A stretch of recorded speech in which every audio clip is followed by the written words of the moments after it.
Welcome to our channel Day 7. Today topic is மாத்ரா. மாத்ரான்றது ஒன்றுமே இல்லை, உயிரெழுத்தும் மெய்யெழுத்தும் சேர்ந்து உயிர்மை எழுத்து பிறக்கும் இல்லையா, அந்த உயிர்மை எழுத்துக்கான வடிவங்கள் எப்படி எழுதுறது அப்படின்றது தான் நம்மளுக்கு தமிழில் நம்ம படிச்சிருப்போம். ஒரு வாய்ப்பாடு, அதை என்னென்னு பார்ப்போம்.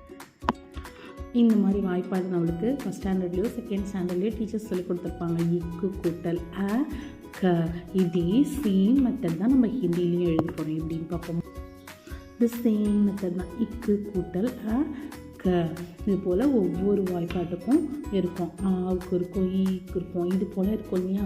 இதோட பக்கத்தில் என்ன லெட்டர் சேர்க்க போகிறோம், எந்த வடிவம் சேர்க்க போகிறோம் அப்படின்றது தான் மாத்திரான்னு சொல்கிறாங்க. வேறு ஒன்றும் இல்லைங்க, இது எழுதிருக்கேன் பாருங்கள். இது போல் தான் இதை நீங்கள் வவல்ஸ் வச்சு எடுத்து பார்த்தீங்கன்னா ரொம்ப ரொம்ப ரொம்ப ரொம்ப ஈஸியாக இந்த மாத்திராவை நம்ம ஐடென்டிஃபை பண்ணிடலாம்.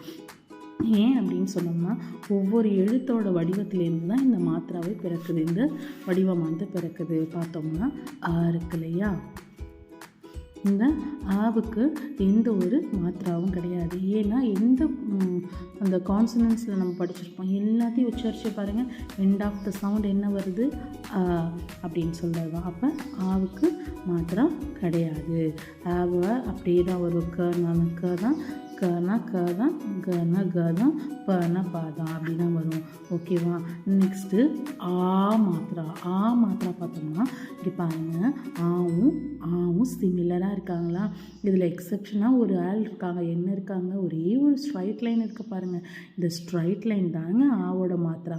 அப்போ எந்த எழுத்து, அதாவது கர்வுக்கு பக்கத்தில் நியர்பை ஒரு ஸ்ட்ரைட் லைன் வந்தால் அந்த எழுத்தை நம்ம என்னென்னு ப்ரொனவுன்ஸ் பண்ணணும்னு பார்த்தோம்னா கா அப்படின்னு ப்ரொனவுன்ஸ் பண்ணணும். எப்படி ப்ரொனவுன்ஸ் பண்ணணும், கா அப்படின்னு ப்ரொனவுன்ஸ் பண்ணணும். இப்போ பாருங்கள், கா போட்டுட்டோன்னா இதுக்கு பக்கத்தில் ஒரே ஒரு ஸ்ட்ரைட் லைன், இந்த ஸ்ட்ரைட் லைனை நம்ம என்னென்னு ப்ரொனவுன்ஸ் பண்ணணும், கா. அப்போ ஆ sound, end of the sound என்ன வரணும், ஆ சவுண்டு வரணும்.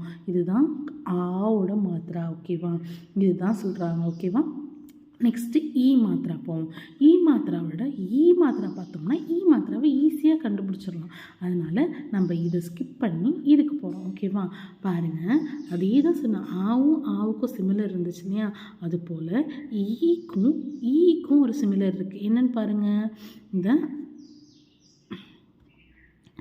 ஈயும் ஒரே மாதிரி இருக்காங்களா, இங்கே ஒரே மாதிரி இருக்காங்க. ஆனால் மேலே என்ன இருக்குது, இவங்களுக்கு ஒரு அப்வர்டு ஹூக் இருக்கு இல்லையா, இந்த ஹூக்கு தான் நம்மளோட ஹிண்ட். ஓகேவா. பாருங்கள், அப்போ என்ன இருக்கும், அந்த ஹூக்கை கொஞ்சம் லெஃப்ட் சைட்லேருந்து ரைட் சைட் கீழே இறக்கணும்னா அது என்னன்னு சொல்கிறோம், ஈ மாத்திரா சொல்கிறோம்.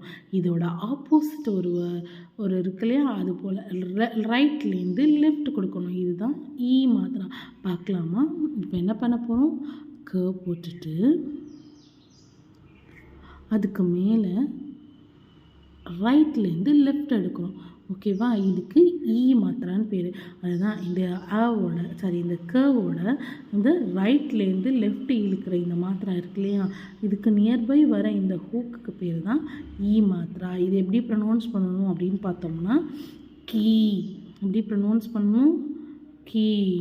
எண்ட் ஆஃப் த சவுண்ட் என்ன வருது பாருங்கள், ஈ வருதா. எண்ட் ஆஃப் த சவுண்டு ஈ வருது இங்கே.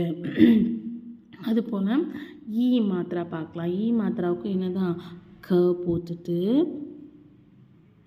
இந்த லெஃப்ட் சைட்லேருந்து ரைட் சைடுக்கு கீழே இழுக்கிறோம். இதுதான் என்ன மாத்திரான்னு சொல்கிறோம், கீ மாத்திரா. என்ன மாத்திரான்னு சொல்கிறோம், கீ மாத்திரா. எண்ட் ஆஃப் த சவுண்ட் என்ன வருது இங்கே, ஈ வருது இல்லையா, அதனால இதுதான் கீ மாத்திரா, ஈ மாத்திரா. இது போல் தான் எழுதணும். நெக்ஸ்ட்டு ஊ பாருங்கள். ஊக்கு நம்ம என்ன எழுதியிருக்கோம், ஒரு 3 போட்டிருக்கோம்.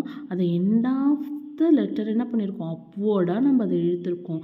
அந்த அப்வேர்டு தான் இந்த இருக்கு இல்லையா, அந்த அப்வேர்ட் ஸ்டாண்டிங் லைன் தான் என்ன மாத்திரா, ஊ மாத்திரா. அப்போ கர்வ் போட்டுட்டு கர்வுக்கு அண்டர் இது எல்லாமே நியர்பை வரும், அப்வேர்டில் வரும். இங்கே வந்து கீழே அண்டர், இந்த கர்வோட அண்டரில் இந்த அப்வேர்ட் ஸ்லாண்டிங் லைன் வந்துச்சுன்னா இதுக்கு பேர் என்னென்னா கூ. என்னது, கூ. தமிழில் கூட பாருங்களேன், கவை போடுவோம், அந்த கவை அப்வேர்டாக தான் எடுக்கிறோம். அதே போல் தான் இங்கே ஹிந்திலையும் வந்திருக்காப்ப இது என்ன மாத்திரா, ஊ மாத்திரா. என்ன மாத்திரா, ஊ மாத்திரா. நெக்ஸ்ட் பார்ப்போம். இந்த ஊவும் ஒரே மாதிரி தான் இருக்குது. ஆனால் என்ன ஒரு டிஃப்ரெண்ட் இருக்குது, நம்மளுக்கு ஒரு டவுன்வர்ட் ஸ்லாண்டிங் லைன் கொடுத்துருக்காங்க. இந்த டவுன்வர்ட் ஸ்லாண்டிங் லைன் மட்டும்தான் என்னென்னு நம்ம சொல்கிறோம், ஊவோட மாத்திரான்னு சொல்கிறோம். ஓகேவா? அப்போ என்ன பண்ணுறோம், க எழுதிட்டு அதே போல் கவோட அண்டரில் இந்த டவுன்வேர்டு மாத்திராவை எழுதுகிறோம். அப்போ இது என்னன்னு சொல்லுவோம், கூ. என்னன்னு சொல்லுவோம், கூ.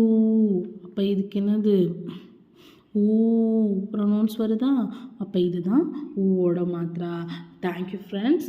நெக்ஸ்ட் வீடியோவில் அடுத்தடுத்த மாத்திராவை பார்க்கலாம். ஓகேவா? பாய்.